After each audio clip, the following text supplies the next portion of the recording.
मित्रांनो, महाराष्ट्र शासनाच्या दिव्यांग कल्याण विभागाच्या माध्यमातून राज्यातील दिव्यांग व्यक्तीच्या कल्याणासाठी त्यांना समाजाच्या मुख्य प्रवाहात अंतर्भूत करून घेण्यासाठी वेळोवेळी केलेल्या योजनांच्या माध्यमातून शिक्षण, आरोग्य, पुनर्वसन इत्यादी क्षेत्रातील विविध योजना शासनाकडून राबविण्यात येतात. परंतु दिव्यांग व्यक्तीमध्ये रोजगाराभिमुख शिक्षणाची कमतरता, शारीरिक व मानसिक मर्यादा, आर्थिक पाठबळाचा अभाव इत्यादी कारणांमुळे दिव्यांग व्यक्तींना रोजगार मिळण्यास किंवा स्वयंरोजगार सुरू करण्यात अडचणी येतात. त्याचप्रमाणे दिव्यांग व्यक्तींनी तत्सम संस्थांकडून कौशल्य प्रशिक्षण पूर्ण केले तरी नोकरी मिळण्यात त्यांना अडचणी येतात.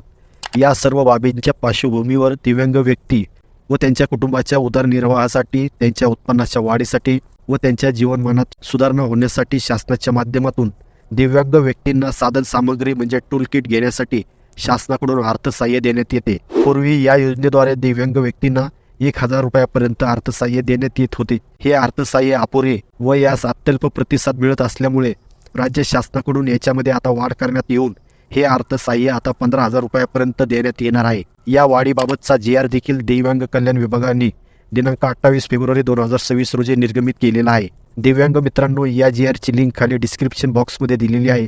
तिथून तो GR डाउनलोड करून हा एकदा व्यवस्थित वाचून घ्या.